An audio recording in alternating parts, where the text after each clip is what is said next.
আসসালামু আলাইকুম এভরিওয়ান, নিয়ে আসলাম ছোট্ট আর একটা ডেইলি ব্লগ।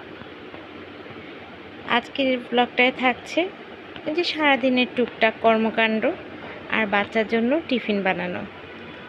শুরুতেই আপনাদের বলে রাখতে চাচ্ছি যে যেখান থেকেই দেখছেন ভিডিওটা, যদি ভিডিওটা ভালো লেগে থাকে প্লিজ আপনারা একটু আমার পেজটা ফলো করবেন, কারণ অনেক আপুরা ভাইয়ারা আছে যারা দেখে আমি দেখি ভিউজ, কিন্তু হয়তো পেজটা ফলো করতে একটু ভুলে যায়।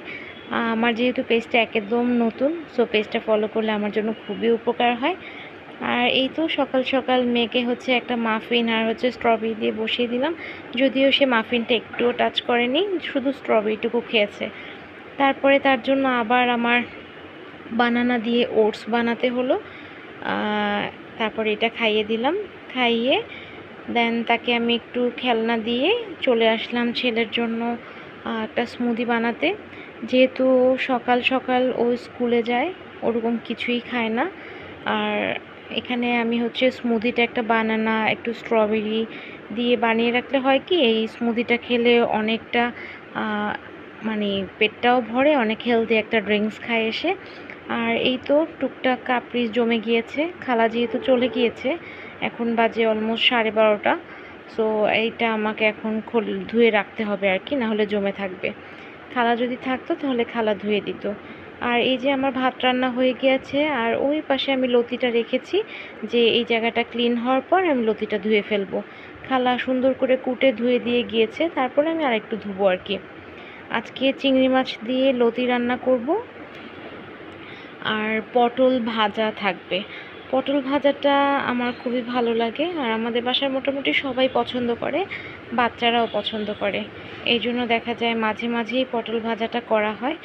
আর পটল ভাজার সময় আমি খোসাটা ছিলি না। খোসাটা ছিললে হয় কি, তেনিয়ে তেনিয়ে যায়, পটলটা নরম হয়ে যায়। আর যদি এরকম আঁচড়ে রাখি তাহলে পটলটা শক্ত থাকে, খেতে ভালো লাগে। আর এই যে খালা রসুন পেঁয়াজ সব কিছুই কেটে দিয়ে গিয়েছে, আমি জাস্ট হচ্ছে তরকারি বসিয়ে দিব। আর এই যে বারান্দায় আমি হচ্ছে ডাল ধোয়া পানিটা নিয়ে আসছি গাছে দেওয়ার জন্য। এই যে আমার গাছটা খুবই সুন্দর রোদ পেয়েছে, সো রোদটা দেখতে আমার কাছে খুবই ভালো লাগছিল। আর এই যে আমি যেহেতু একটু গাছ দেখতে গিয়েছিলাম, গাছের একটু টুকটাক পরিচর্যা করছিলাম, এসে দেখি আমার পটলের এক সাইডটা একটু বেশি ভাজা হয়ে গিয়েছে আর কি। কিছু করার নাই, পুড়ে যায়নি, জাস্ট একটু ডার্ক হয়ে গিয়েছে। আর পটল ভাজার পরে সব সময় কাঁচা মরিচ আর পেঁয়াজ দিয়ে এভাবে ভেজে উপর দিয়ে দিতে হয়, এটা সবাই খুব পছন্দ করে, দো পেঁয়াজ আর কি। সো এই তো আমার পটল ভাজা শেষ, এখন আমি এই চুলায় ডাল বসিয়ে আমার বাকি কাজগুলো করতে যাব।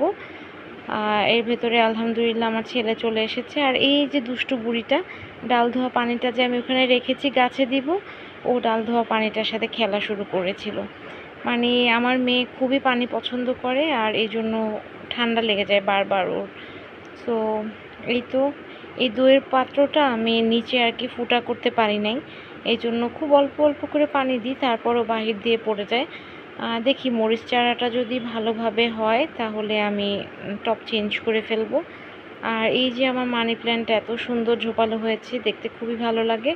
আর ড্রয়ারের অবস্থা খুবই বাজে ছিল, গুছিয়ে ফেললাম কাপড়গুলো, কারণ না গুছিয়ে রাখলেই ছোট ছোট মোজা প্যান্ট পেতে খুবই কষ্ট হয়। আর এই যে ওগুলো গুছাতে